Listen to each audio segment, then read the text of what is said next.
Hey, everybody, it's Dave here, Darren over there. We're two old bloggers, been doing this publicly for over 2 decades apiece, and we're going to talk about your Minnesota Vikings and the fact that they're meeting the New York Jets on the field of US Bank Stadium tomorrow at noon to decide who's the better of the two teams.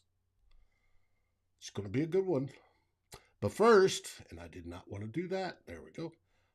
We have three themes to talk about as usual. First theme today is why is the Vikings screen game seem to be so ineffective this season?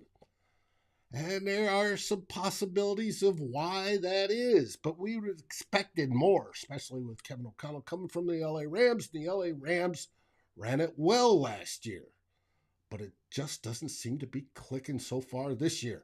In the second theme, we're going to go, when is it all going to go wrong? We're Vikings fans. We're fatalists. We know something's about to hit, don't we?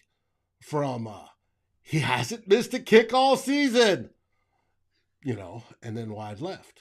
To, oh man, they're off to a 6-0 start. And then everybody ends up in the emergency room because they got injured some way and somehow. It's something always goes wrong. Vikings fans are looking for it. Should we be this season? I don't know. It's awful special. Finally, we're going to break down that Vikings versus Jets game. The Jets are damn good, especially on defense, and we'll get into that. But are they so on offense? They've got another backup quarterback playing in Mike White. He had a fantastic game last week against the Chicago Bears. But I'll repeat that. Against the Chicago Bears. Is that going to translate against the Vikings? We'll see. Right after this.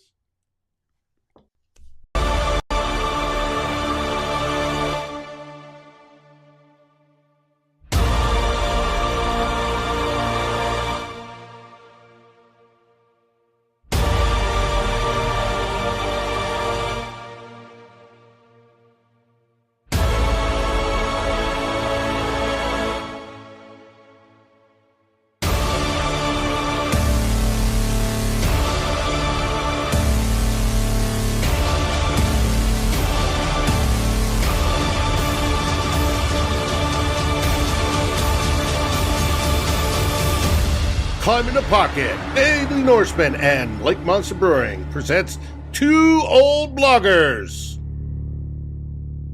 Starting now. Hey everybody, it's Dave here, Darren over there. How are things up in the Great White North? Couldn't be better, Dave. It's not Good. minus 34 Celsius today, so which it was yesterday. No wind chill though, so there was that. That sounds a little bit chilly to me. It was very chilly. I was talking to our favorite fan of the show, Miss Mary, and down in Sioux Falls, it was a bit brisk this morning too. They were -6 wind chill this morning, and that's cold. Luckily, I don't have that here in Texas, so I'm not. No, you do not. But you for aren't. everybody up there, they need to keep warm, stay bundled up. We're back to our regular week though, Dave. Like last week, we had the funny thing where we had the Thursday game. We didn't have any game preview. We're back to playing on Sunday again. So looking forward to this game. Yes, me too. So, speaking of which, let's get this started.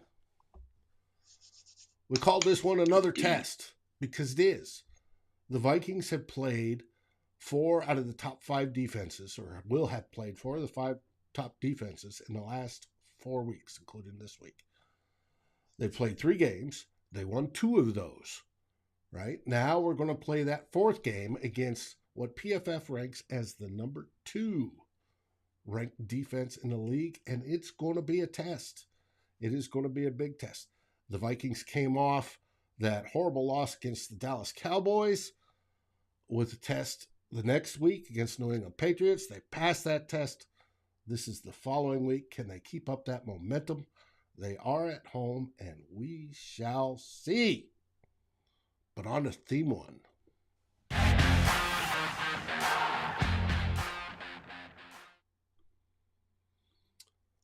What's wrong with the screen game? Dave Dave pressed his cough button in time this time, so or I almost tried. just in time. I'm almost over this cold. Yeah. Almost.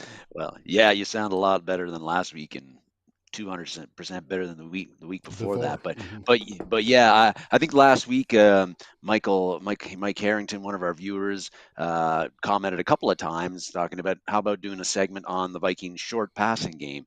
I'm not quite sure uh, what uh, what he all meant about the short passing game of the Vikings, but I just thought I was gonna focus on the screen game, which is something I've seen brought up by some other people who check out the show and other shows, kind of like, what's up? Why aren't the screen game isn't very effective? What's going on? And I don't think it has been very effective, Dave. And it's and like you were saying early in the intro, Kevin O'Connell coming over from the Rams. The We were expecting that we would have a very good short passing game, a good screen game, and particularly to wide receivers Mm-hmm. and to running backs. I mean, the wide receiver screen these days is a big part of a lot of NFL offenses now. Whether it's Kansas City, that team from Wisconsin, the 49ers, the LA Rams, a lot of teams run, particularly do a lot of short passes, get the ball out quickly, and essentially it's a long handoff for these guys, but better because you're you're getting this long handoff out into space. There's not as many defenders around, usually more real estate for the ball carrier to work with, and you get it out quickly to a wide receiver. You bunch them up in a three bunch. Maybe it's three wide receivers, maybe it's two wide receivers and a tight end. But get that bunch formation. The quarterback gets the ball quickly, hits to one of the wide receivers. The other two block, and for most teams, like 80 to 90% of the time, that's a 5 yard gain at least, and sometimes a lot more. Mm-hmm. The question, and like you said, the Rams last year very effective in that. That was very important to them, getting it to Cooper Cup and others, the run after yards after the catch. But the Vikings, particularly the wide receiver screens, they just we don't seem to they don't look we don't look very good running it. We don't do it a whole lot, for one thing, and when we do, it seems like more often than not we're getting like negative to gains to no gains out of it, and that is just not what I was expecting. You've got there, maybe you can explain, Dave, because we were sharing these screens a bit. You were Yes. sharing this stats to me yesterday to kind of illustrate Oh, the and I got more Vikings' depth in struggles. it this morning, but Yeah. I'm not posting those spreadsheets up here. Um, but what this is, PFF and their elite side breaks down passing concepts by play action, no play action, screen, no screen. Okay.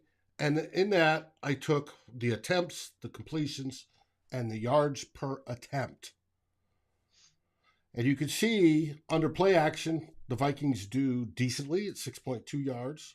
The um, no play action, they do even better at 6.9. The no screens, they do even better than that at 7. But in the screens, they're only getting 3.7 yards. And that's whether it's a tight end screen, screen to Dalvin Cook, screen to the wide receivers, whatever, it's 3.7 yards. That league wise is not good. And I do have those numbers. I don't have them to show you, but I do have those numbers and we'll refer to them. They also break it down by passing depth.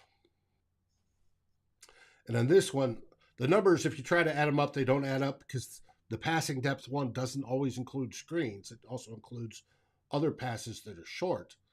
You can see they break it by down left side of the field, center of the field, right side of the field. And you can see that the worst place we have is in the center of the field at 3.3, and the other is the right side at 3.8 yards.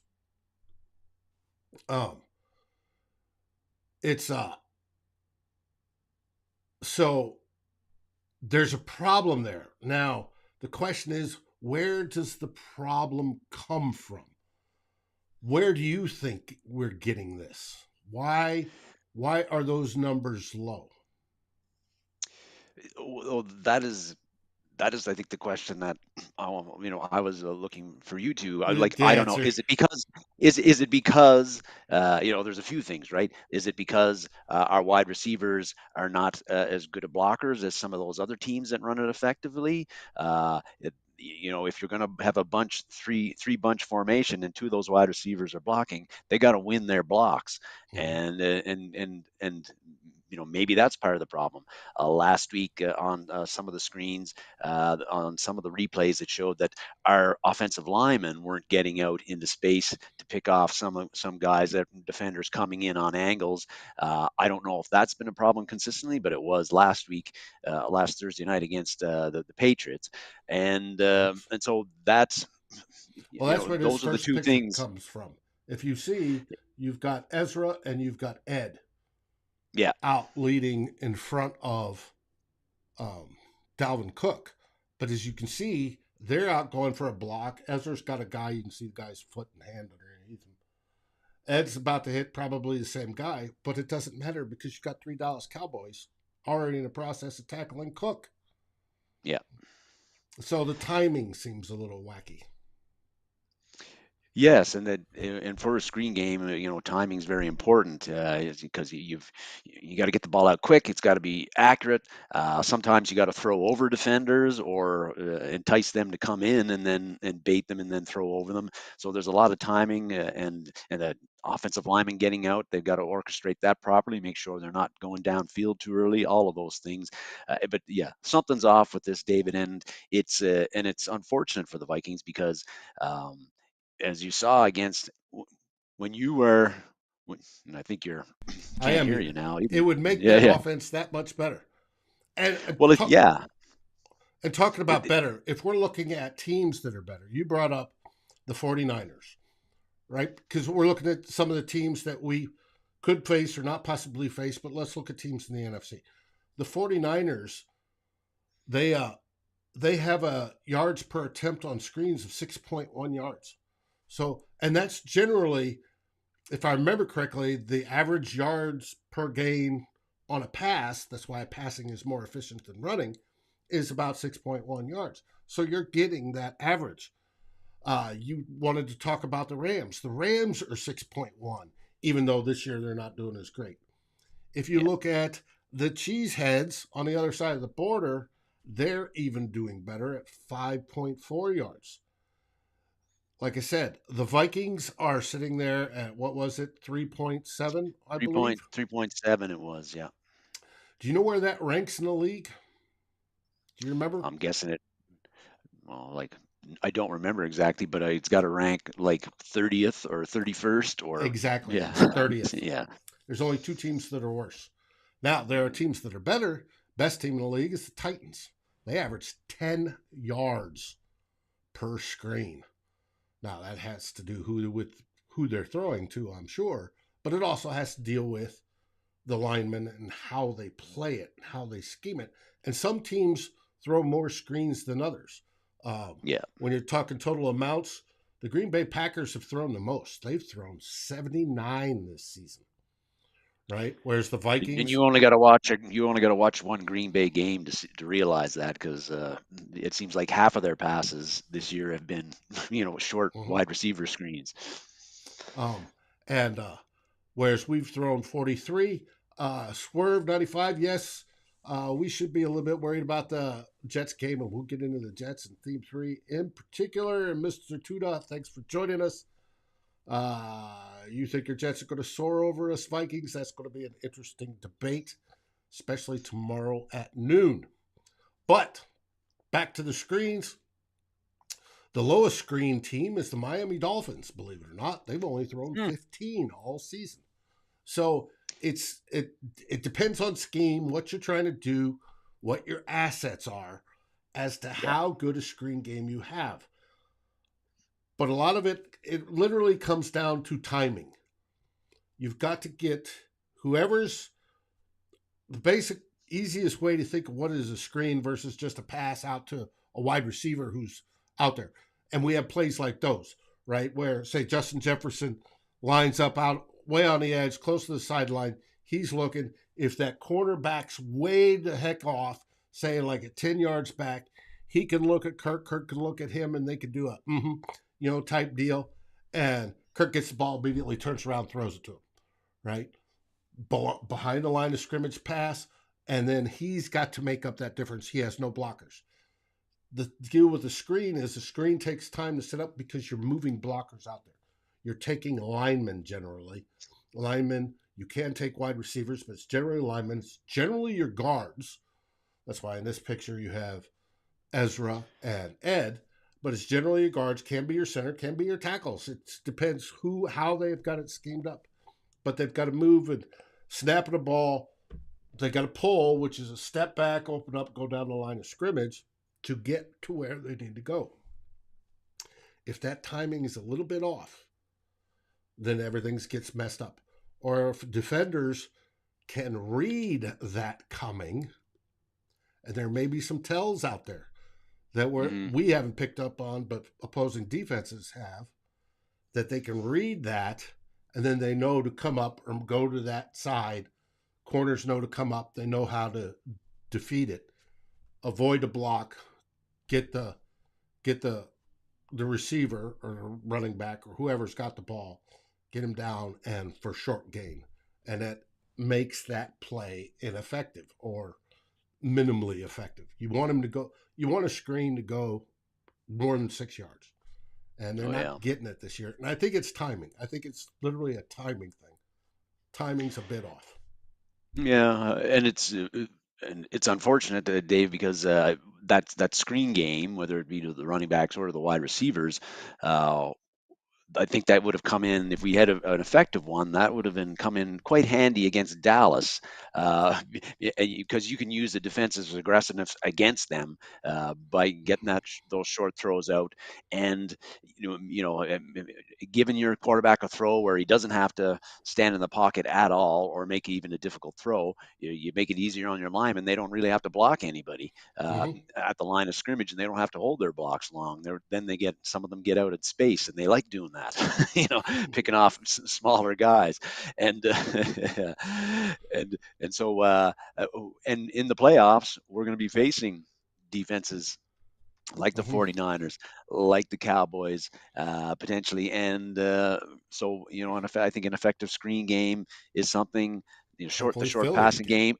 Mm-hmm. Yeah, the short passing game is going to be something that the offense it'd come in really handy. But I just don't know at this point in the season whether you can fix something like that. You can get significantly better at it. You think they got to be working on it. They know it's a weakness. The stats are out there, but 11 games in, we haven't really seen any improvement in the screen game. And 2019, Well, the yeah. Vikings had a very good screen game, particularly to the running backs. It seems like since then we haven't really been as effective with it.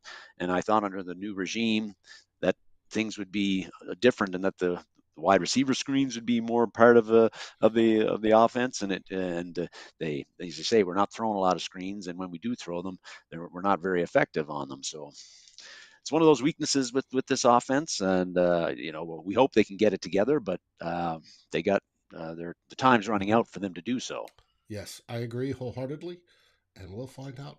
Well, that brings us to the end of theme one, which brings us to Lewis and Badass Wood Art.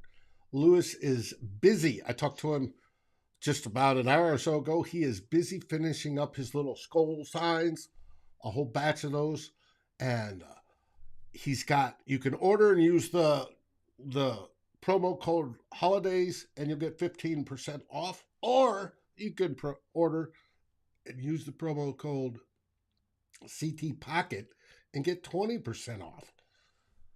That's the way to go. He makes brilliant, beautiful stuff out of wood. And if you want it for your man cave, for your woman hut, or whatever they call their things, by all means get it. Makes a great, great Christmas present, and you can have it. Now Sounds like on, Lewis is making a lot of those as he well. is. Now on to theme two.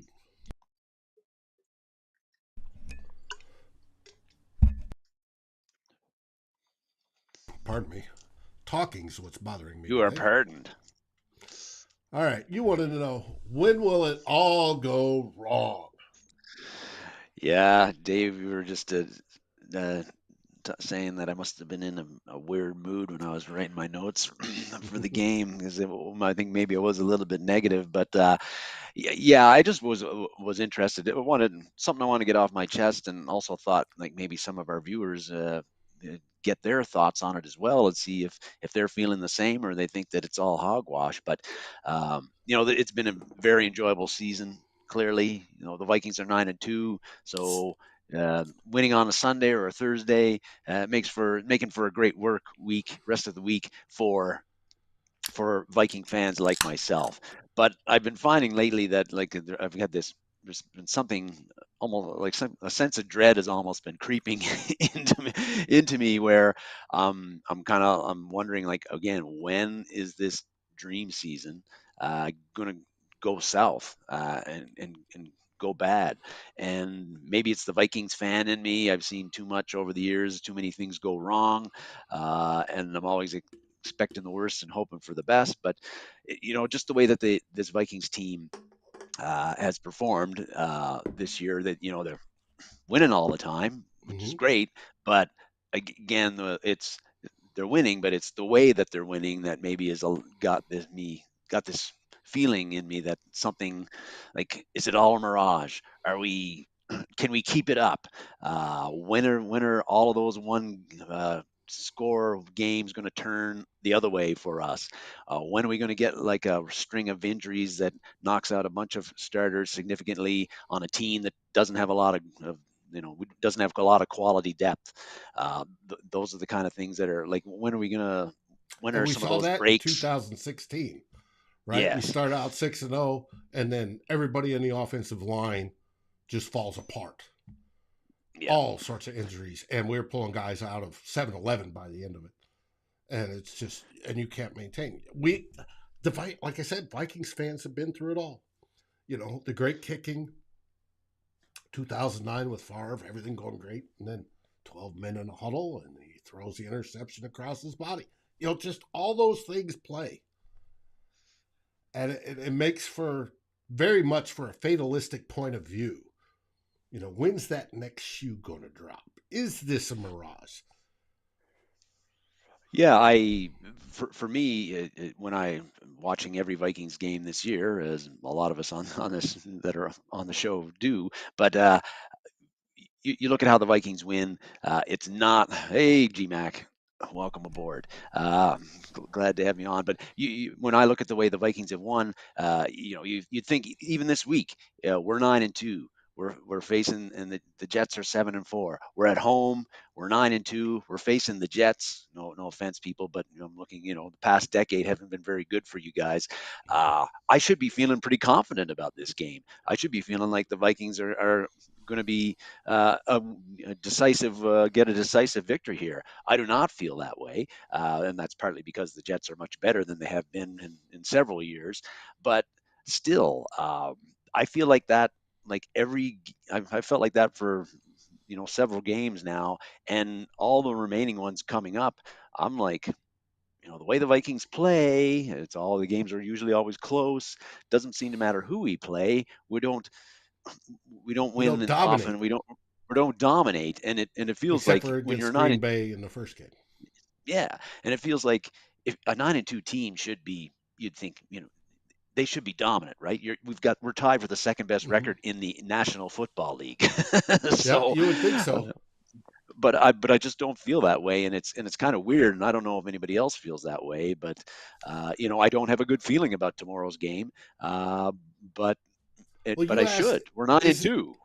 You asked if it's a mirage. The one thing that the talking heads been talking about all week is they dove into the fourth quarter numbers. Mhm. Fourth quarter, the Vikings have been dominant.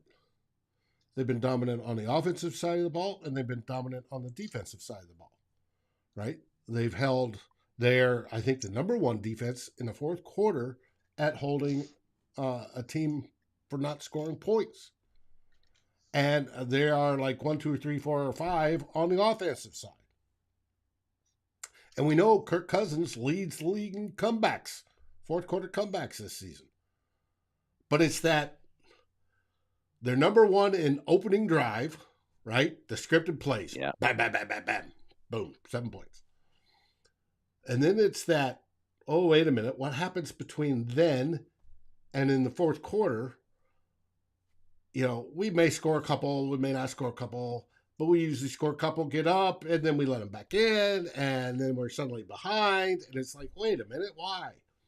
We have not seen yet a full, complete game where everything's played well from start to finish. Could we see it tomorrow? Yeah, we could. Brian's worried about the O-line. Will they be under siege tomorrow? On paper, they're going to be under siege. It's going to be probably their toughest test of the season so far, especially with Darisaw out. Yeah. But can they play well enough and can they scheme well enough to make it so it's not a big deal? Yes, absolutely. So have we seen that yet? We've seen it in spurts and we see it in the fourth quarter, but we haven't seen it the whole game. We see it the whole game. See, that's where my optimism comes in. Mm-hmm. Is I remember I left my red light on. That's why my face is red. That's my optimism comes in because there is room to improve. We've seen them play at those levels, but they have not put it all together as a whole. I think if they start, and especially if they're working up to it and get to that in the playoffs, we'll be deadly in the playoffs. Well, like GMAC saying, and one thing that part of my fatalism is, or I don't want the Vikings. They've had such a great start to the year, and the season's been going so well. You're at 9-2, but what you don't want to do is then go into the playoffs on like where you've played 500 football the last 6 games of the season, and you're not really ascending going into the playoffs like what's happening with the 49ers right now, where they had lots of injury issues and quarterback issues early in the season. They were a sub 500 team. Now that they got most everybody back, then they traded for Christian McCaffrey. Now they're cooking with gas, and they seem to be like getting stronger as the season goes on. That's what I want to see from the Vikings, and we may very, very well see it like you said. We haven't played our best football yet. Yeah, but On the end.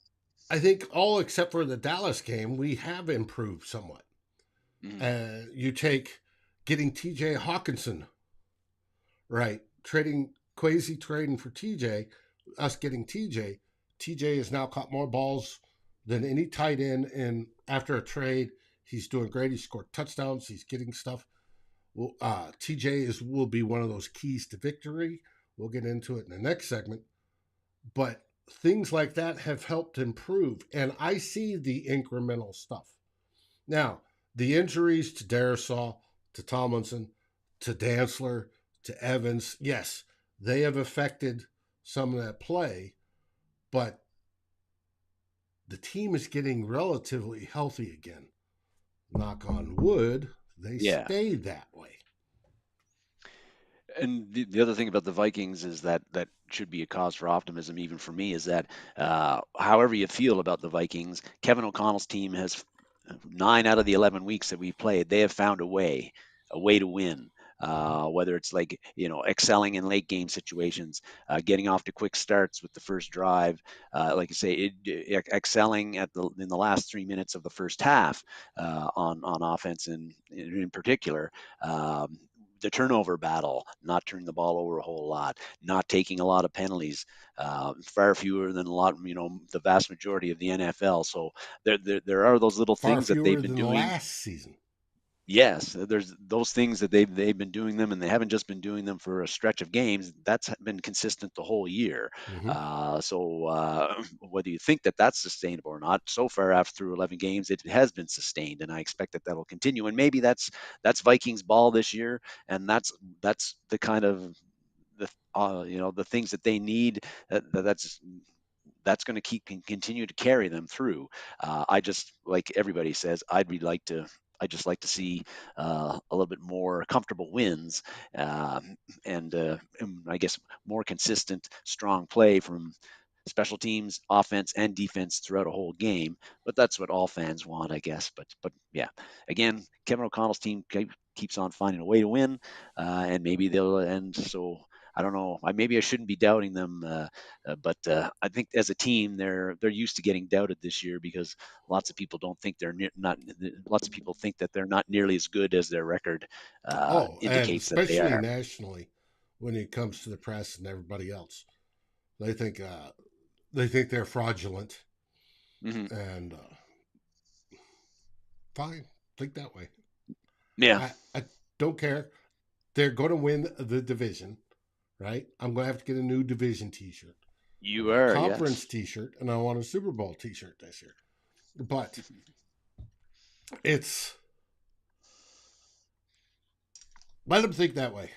As long as the Vikings go out there and find ways to win, and they've done that this year, 9-2, and they've found ways to win. Period. It's all that matters. The two games you call the Dallas Cowboy game a mulligan, because literally I think that's what it was. I think if we played them again, it would be different. I And hope of so. course, the Eagles game, uh, that was early when things weren't as gelled. So, and the learning a new season is week 2. Fully understandable. I want to see them again in the NFC Championship, hopefully in our house. But we'll go there. Yes, GMAC proved them wrong, and we're doing great. I'm hopefully just about over with this cold, but it's not doing well with me talking today. Now, that brings us to our favorite part, my favorite part of the show, where we The talk beer about portion Lake part of the show. Monster beer. Guess what I'm drinking today? Lake Monster Depth Charge IPA. It's one of my favorites. Matt sent it to me. Got it last night. Appreciate it, Matt, very, very Awesome. much. Matt and I talked a little while ago. We're talking about English special bitters that hopefully he'll attempt to brew one. But they've got their great beer on tap, and as usual, basically same as last week. The only thing I have different this week is that the hard seltzer and the pints they have labeled now. You can get it in mango lemonade or tangerine if you are a seltzer person. Other than that, everything is exactly the same. He did send a can of raspberry sour and blackberry sour, which I'm going to try a little bit later because I've never had a sour ale. I don't know what it tastes like. It should be fun. We will find out. But the big thing that they have on tap, pun intended, next Sunday, not tomorrow, but the following Sunday, Vikings are on the road. They're on the road playing the Detroit Lions, right? It's a noon game. Well, you can go to Lake Monster and knock two things out at once. Two. It's a twofer. You can go there and watch the game and drink fabulous beer, right? But you can also go there because they're holding the holiday market and they have artisans Boom. from all over the local area that are going to be selling all sorts of local stuff, local made arts and crafts, local pieces of art that they make right there on the premises. And if you buy $75 worth of said artist stuff, you get free beer. I always like free beer, right? You're getting a discount and you're getting free beer. God, I kind of love that. And not only that, you can't tell me you're done Christmas shopping yet. There is always something that you forget. That last minute gift, or that gift for yourself for that matter. Why not go down there and get yourself something cool, classy, handmade, absolutely beautiful? Have beer and watch the Vikings on their big screen TVs at the same time. Can't beat that with a stick. Lake Monster Brewing over in St. Paul, right across the river. Easy to find, easy to get to, and fabulous beer. Great people, great times. You'll love it. That brings us to Theme 3. Oh, music is back. Yeah, I hit the wrong button the first time. All right, we're going to talk. We'll go into the Vikings versus the Jets. Donnie, thank you for having a shot. I appreciate it. It would probably do better on my voice. Mary needs 2 because she's not drinking at the moment either. Um, so she's getting better as well. She's got this same old crud. We're looking at, first off, the Vikings offense versus the defense. We're going through our normal setup where we first talk about power rankings from PFF. Power rankings have the Vikings offense 12 and going down. Okay, fine. This is the big deal, they have the Jets defense power ranked second in the league. They're good, and we'll tell you why in a bit. Vikings offense, when it comes to Football Outsiders, are 20th and going down, 20th overall, 20th in the pass, 20th in the run. Well, at least they're consistent. Jets are 4th overall, 5th in the pass, 6th in the against the run. When it comes to Elias Sports Bureau is the official company that gives all those back in the paper box score stats, the stuff you find on ESPN and NFL.com and CBS.com, those stats. They have the Vikings 17th going down in yards, 7th against the passing offensively, only 26 in rushing, 12th in points. Now, we bumped into the top 10 for a little bit this season. We've dropped back down to 12. We have taken 28 sacks. Not all of them go to Ed Ingram, but a chunk of them do. We're 10th in turnovers, giving away 12 so far this season. The defense, Elias has them 5th in yards, 8th against the pass, 12th against rushers, 4th in points given up, 7th in the league with sacks with 34. They're 9th on turnover differential with +2, and they're 12th with 15 takeaways. The line is the Vikings are favored by 3. Over-under is 44.5. And the line has stayed pretty steady all week long.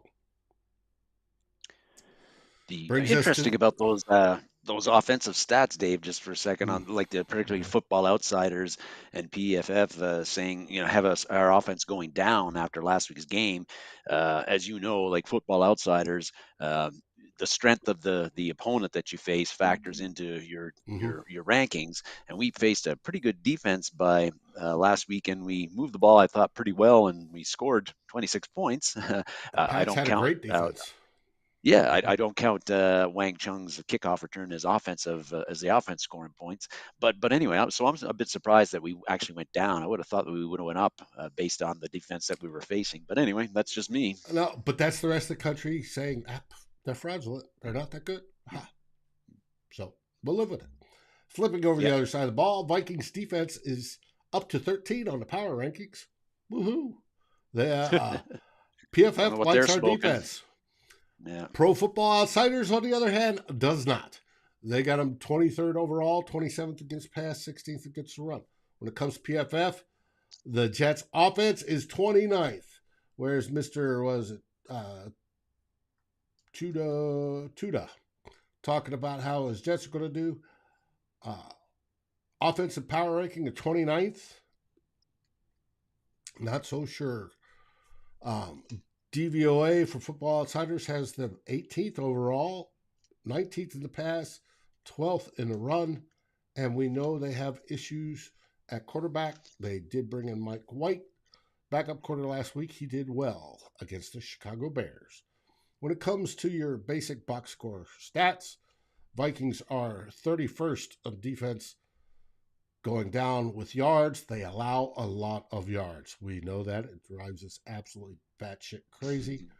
They allow the teams to march down, and then they're good in the red zone. They're 32nd against passing. Last time I checked, there's 32 teams in the league, so that's not good. They're 14th against the rush. That should get even better because we got Dalvin Tomlinson back this week. And then that just expanded. We're now shrinking. And and Vikings defense is third in turnovers. They have +6 differential, fifth in takeaways with 18, and they're 14th in sacks. They have 29. Over on the Jets side, when it comes to their offense, they're 22nd in yards, 22nd in passing, 20th in rushing, 20th in points. They've given up 26 sacks. That's going to increase tomorrow. And they've given up, they're 13th, giving up 13 turnovers. So, yes, the Jets' defense is very, very good. The offense, we'll have to see. Then we get to special teams. Special teams going up. Wang Chung's kick return, Kene Nwangu's kick return helps that. Of course, Mr. Wright and his beautiful, beautiful punts. People get tired of me saying, when we go over what are the highlights of the game, and we go over the highlights of the game, and of course, Mr. Wright is just booming it. He is, I think, leading or running up, and when it comes to Pro Bowl votes for a punter, he should be. He's that good. Greg Joseph, on the other hand, he's going to give us a heart attack.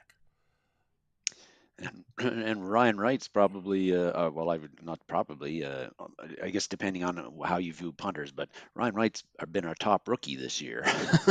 Well, there very well could be an argument made for that. Yes, there could. Donnie's scheme and the Vikings is not bad. Defense is not bad. Creates turnovers. And between the 20s, they're ranking to build BS stats in the garbage time. Defense is not bad, and they do grab turnovers. They're very opportunistic, and yes, they move stuff in between the 20s, allow movement, but then it shuts down, and especially in the fourth quarter when it matters the most. Now on to the injury report, the boo-boos. All right, for the Vikings, Christian Darrisaw has been announced will be out again. He is progressing through the protocols from his second concussion in a row. He's almost there, but they're going to keep him out for safety reasons. He will be out tomorrow. We will probably see him against the Lions. Also, tight end Ben Ellison, who's been on IR, came off IR and worked back to active, is still not quite ready. He is out. And defensive tackle Ross Blacklock has, I think, this crud. It's been going around for the last few weeks. Kevin O'Connell said he's getting better, but he doesn't think he's quite right. They have him as questionable, but you might throw that up as a doubtful or unlikely is what it sounded like to me. When it comes to the Jets have safety Ashton Davis. He is out, ruled out. Running back Michael Carter is doubtful. Right tackle Cedric Ogabehi is doubtful. And left tackle Dwayne Brown is questionable. Hopefully those big boys aren't playing, and it makes it all the easier for Zadarius Smith and Danielle Hunter. And that ends up your generic slides. So, but I did want to put out that the Jets defense has the third lowest rate allowed against wide receivers.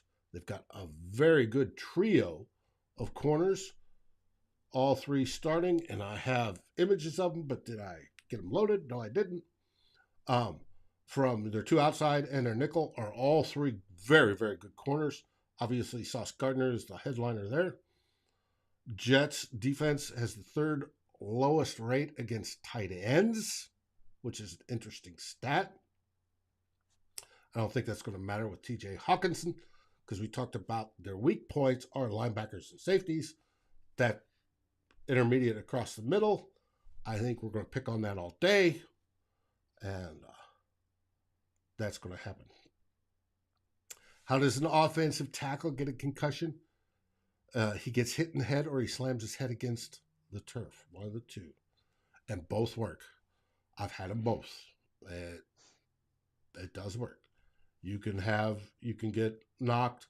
It's a concussion is when the brain, you're hit and the brain moves and smashes the skull basically from the inside, causes a bruise that generally is what causes a concussion. It can come from a whiplash at the back of the turf, or getting hit sideways or whatever. And you're more susceptible on the sides than you are, say, in the forehead.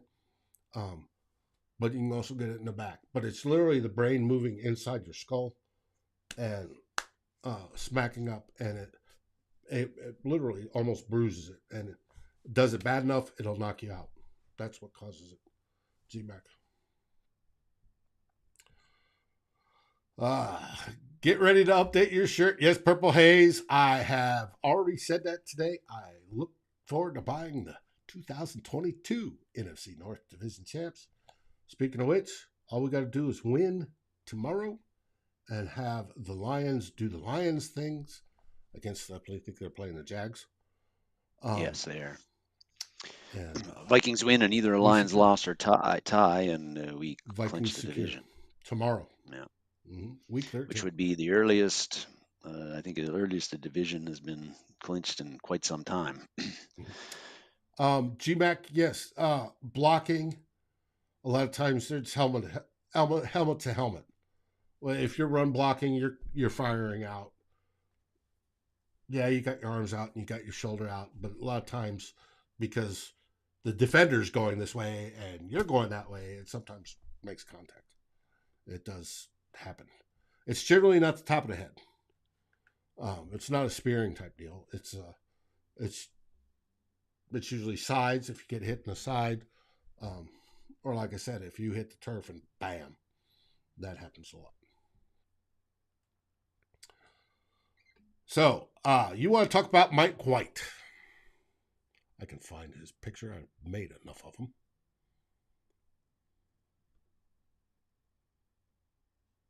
Did you freeze on me, Darren? Oh, no. Darren froze on me because we're going to talk about Mike White. Mike White. There he comes. He's coming back. There we go. Wondered where the hell you were. I'm sitting there talking, and you disappeared. Wi-Fi went out suddenly, but I'm back. You're back. Where are we? Mike White. This Bubba. Well, yes. Yeah, no, the Jets wanted to talk about it, hit on a few points here with the Jets Vikings heading into the game. Guy on the screen right now, Mike White, had an excellent game last week after he was replaced Zach Wilson as the Jets starting quarterback. He completed almost 79% of his passes he threw against the Bears, threw for 3 touchdowns, no interceptions, 315 yards. It's amazing, Dave, when an athlete in New York has a big game, how all of a sudden he's the greatest thing since sliced bread. And that's what I've been reading all week. Mike White this, Mike White that, Mike White, I know. That was only the answer his fifth start. Yeah. And how many years? He's been in the league. He's 27. Yeah, he's 27. Last week was the 5th NFL game he's appeared in, regular season game. So let's slow the Pro Bowl, Mike White Pro Bowl talk here for a little bit. And like you mentioned, he played the Bears, who are not exactly a strong team this year. A Bears team without Justin Fields. You got to take that into consideration. But I was watching, but that still, when you put up the kind of stats that Mike White did last week, that catches people's attention. And I don't think after I watched the condensed game, and I've watched some other Jets games this year as well, when Zach Wilson was the starting quarterback. And it's pretty clear to me, even after one game, that I'd much prefer if Zach Wilson was starting this game against the Vikings than Mike White. Pete Burchich from the Vikings radio Mm-hmm. color guy.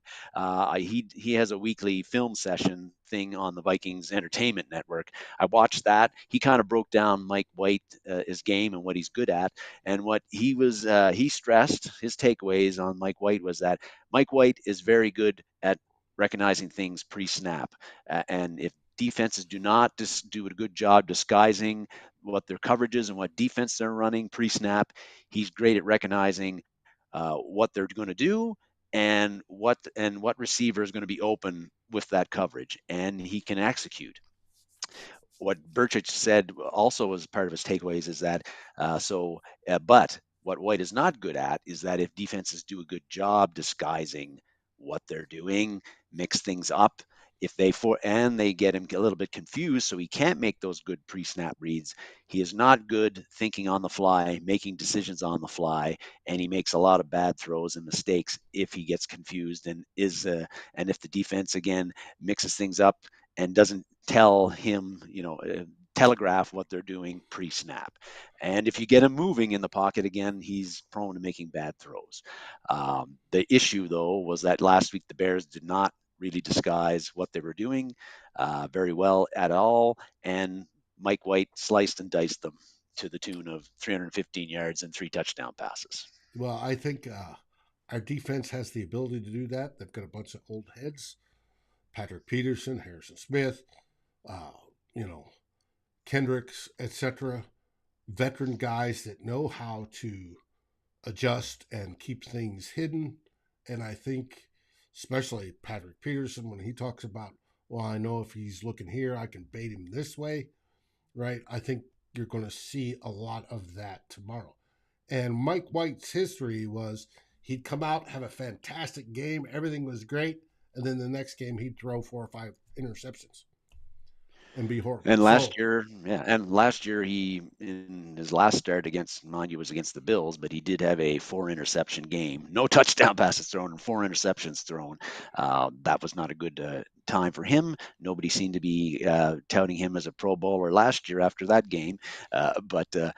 You have to take you have to take the competition he faced last week into consideration. The other thing that really went in his favor, in the Jets' favor, was that the Bears were starting Trevor Siemian at quarterback, and they couldn't get anything done on offense after the first 2 drives. So Mike White was getting the ball in good field position, and he was facing, I think, a team that was demoralized by about the time the second half came.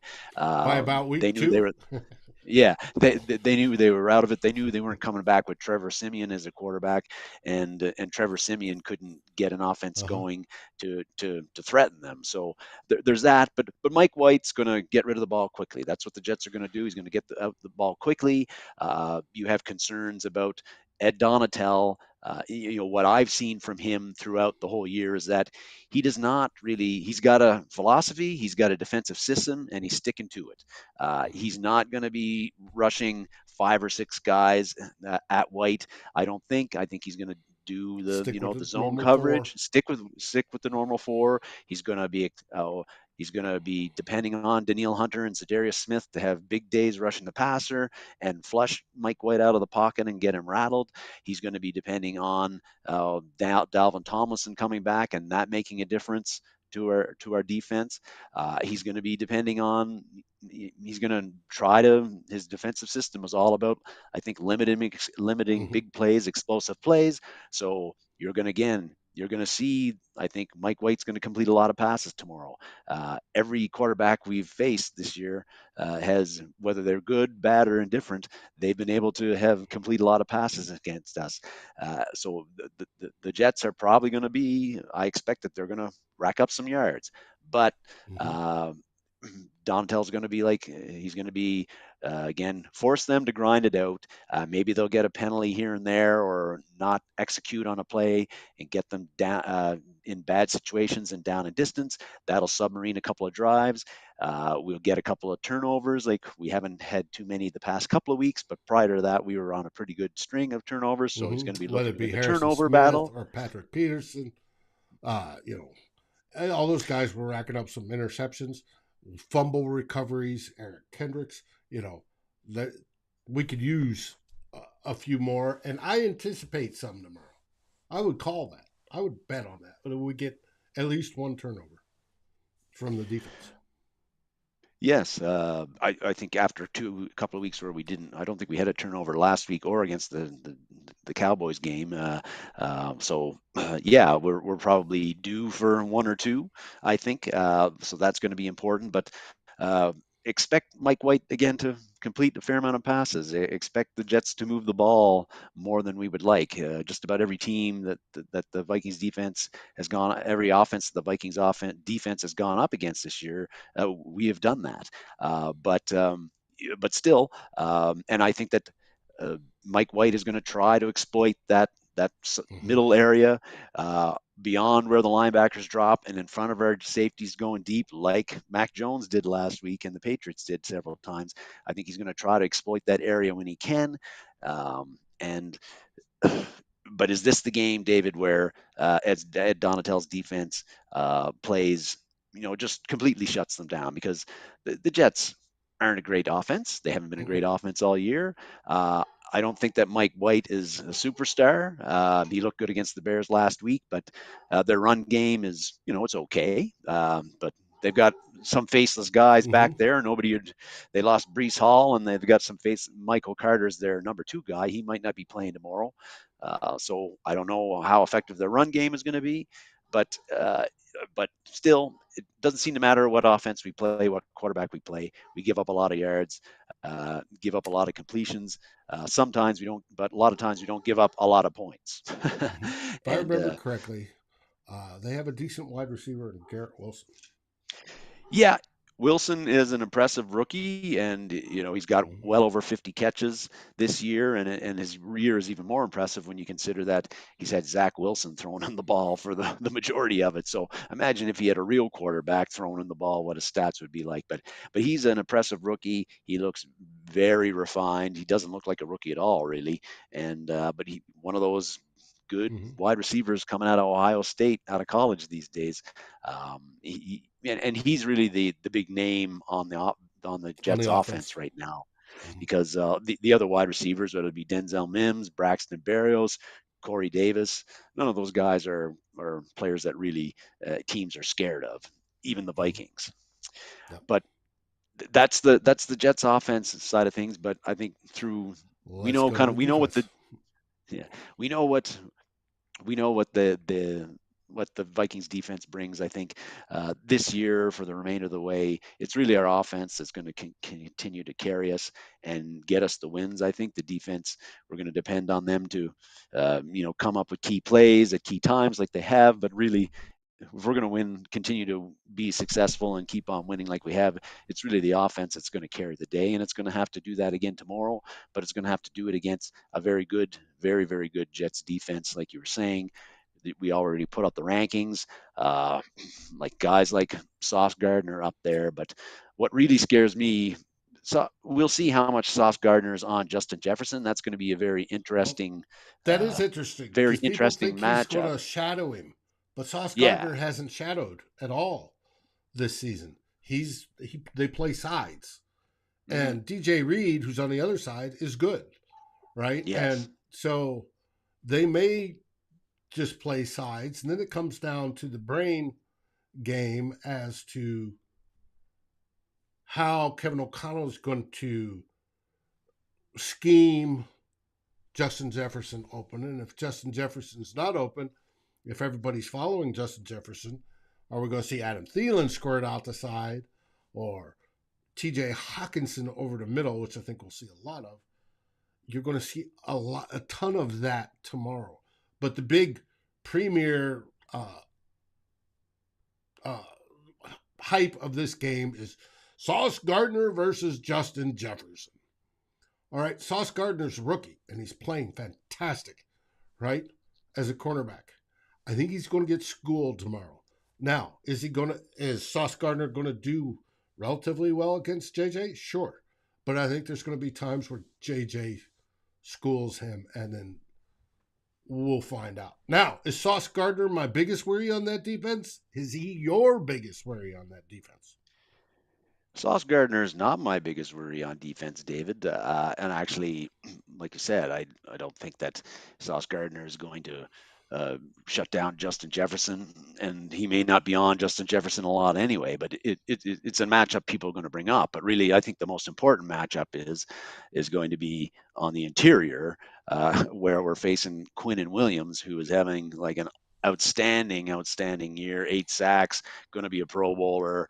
He's really play upped his game to a level under new Jets head coach head Robert Saleh, and and it's not just Williams, like that whole front four Hmm. on the Jets.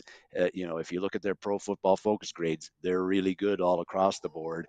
And the last week the Vikings had This a guy too. really good. Yeah, that's right. That's Franklin Myers. Franklin Myers. But last week against the Patriots, the Kevin O'Connell had a much better game plan than he had against the Cowboys. Clearly, there was a great focus on getting the ball out quickly, Hmm. out of Kirk Cousins' hands, and not. They had a great plan for Blake Brandel, not leaving him on island very much. They gave him help with running back and tight end chips. They had Ezra Cleveland kind of shading his side a lot and helping him when he could, and it worked. But with the Jets front seven, again, I'm not so worried about the against the Patriots. Matthew Judon on the outside was my biggest worry. I think he Hmm. was the Vikings' biggest worry. But for the Jets, it's interior guys like Well, Williams who it's are the across the board. They've got a across edge the board. rusher and Brian Huff that is Yeah, damn good too. So and yeah, you cannot. So it's one thing to help one guy in the offensive line, but you can't help all five.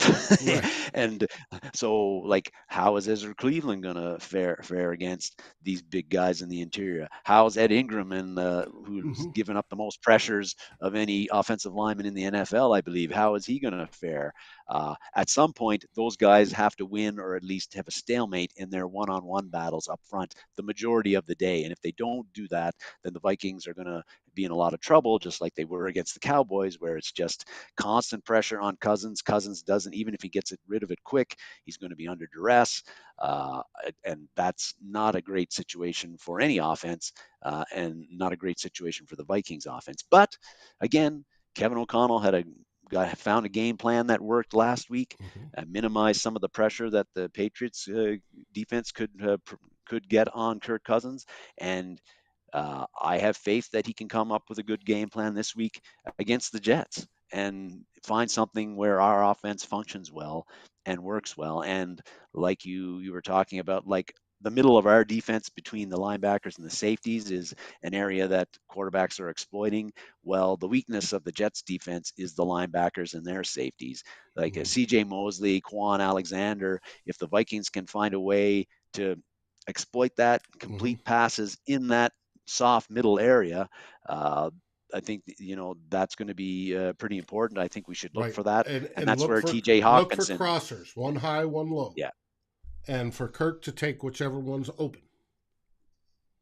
and I think that's where T.J. Hawkinson. That's an area where he might be occupying a lot, and I expect that he'll be pretty busy tomorrow. And even though the Jets do great job on tight ends according to the stats that you were giving, Hmm. T.J. Hawkinson is not your Not your just average everyday tight end. tight end. Hmm.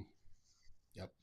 And GMAC, you said ready for forklift Bradbury. There is tomorrow. I'm very much looking forward to that because we know Bradbury's improved this season. He's playing better than he ever has. We know that that was always his kryptonite. He would literally be picked up and pushed back. And if a guy can pick you up and you don't have your feet on the ground, you're not stopping him because he's carrying you. I'm looking forward to tomorrow to look at that matchup in particular to see how much his improvement is.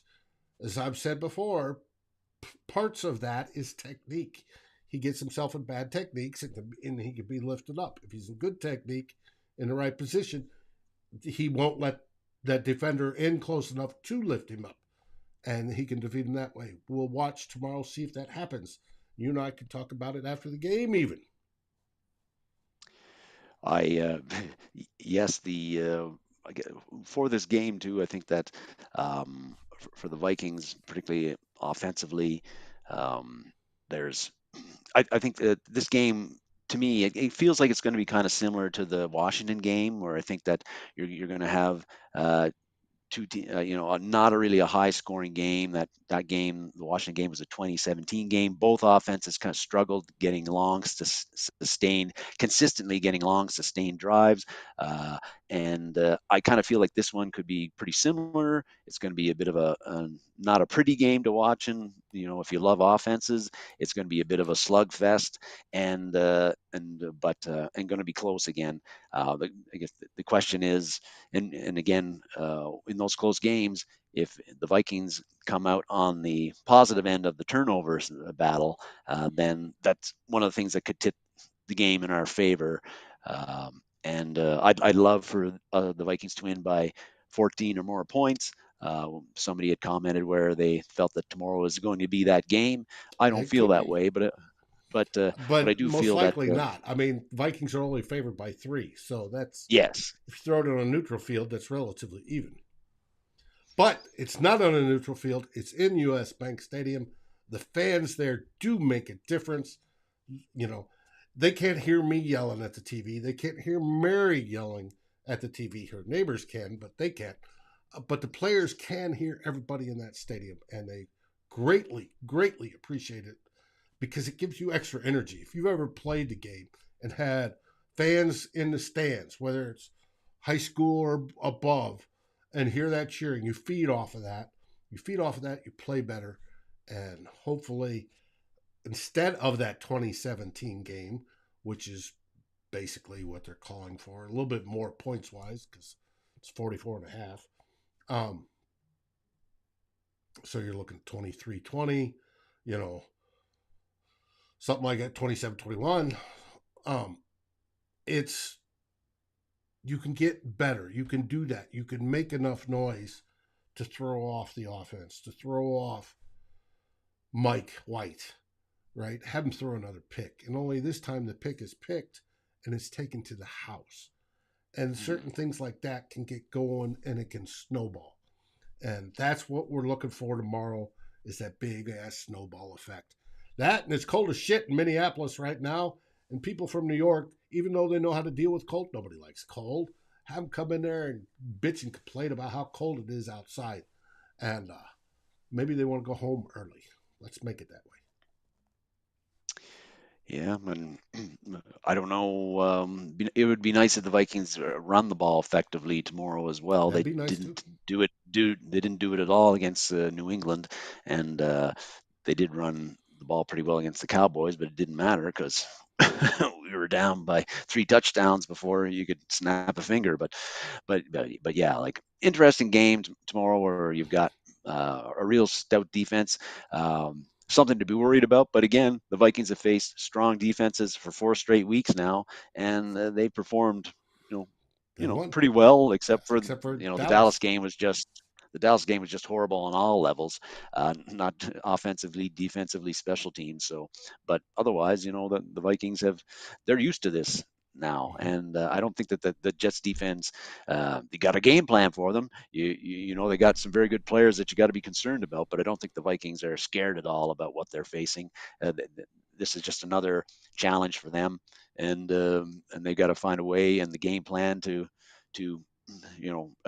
rise to that challenge and be successful in it. Mm-hmm.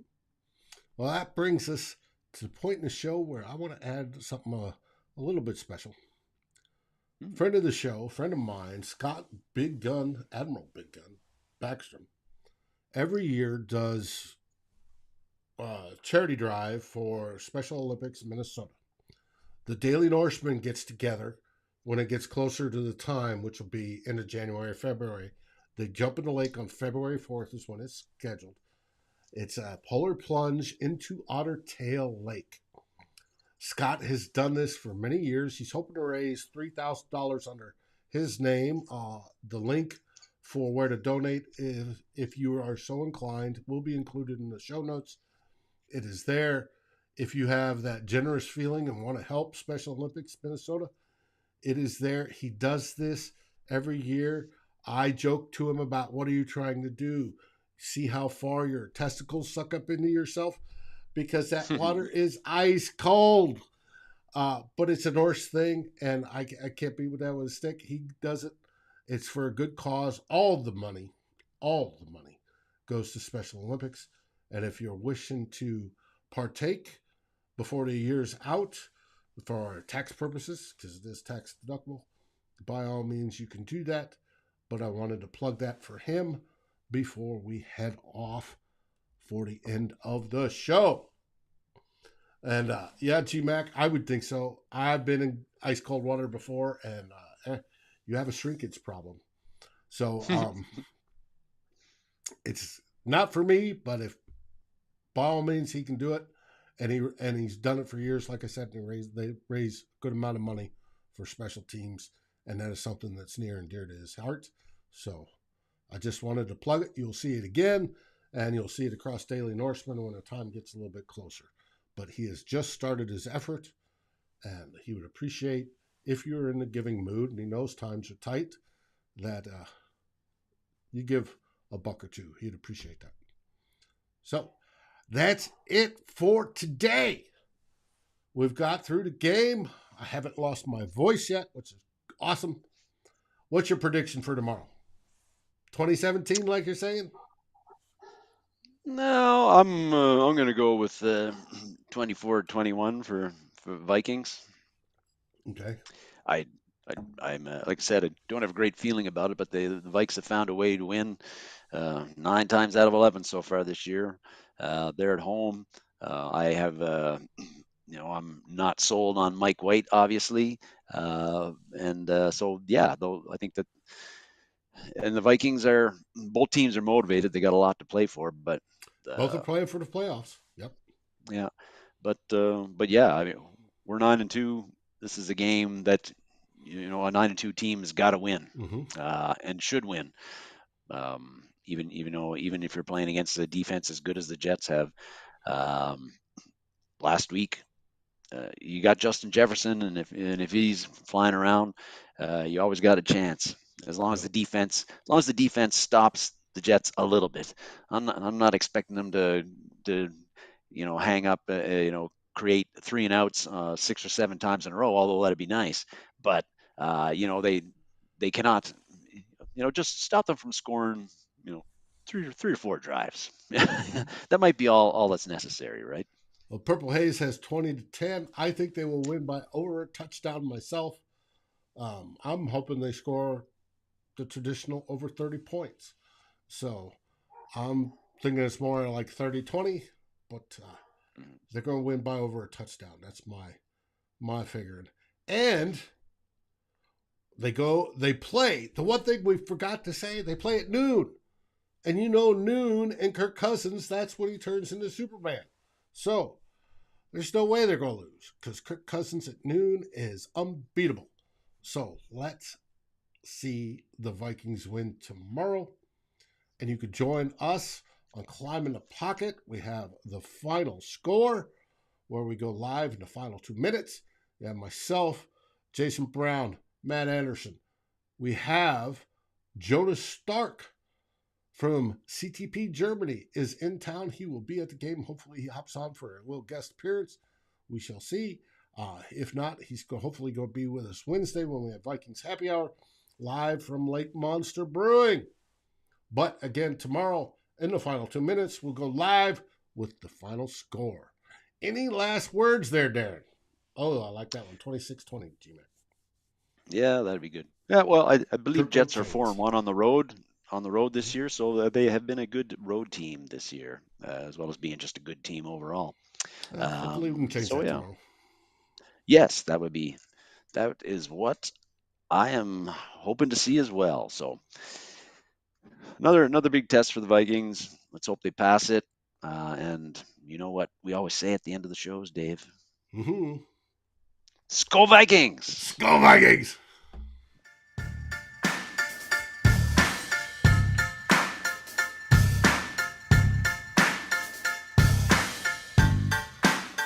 Thanks for watching. Like, subscribe, and ring the bell, and rate us on your favorite aggregator. And a special shout out goes to our partners, the Daily Norseman, where the best Vikings content can be found, and to Lake Monster Brewing, home of the best beer in Minnesota. Skol, everybody.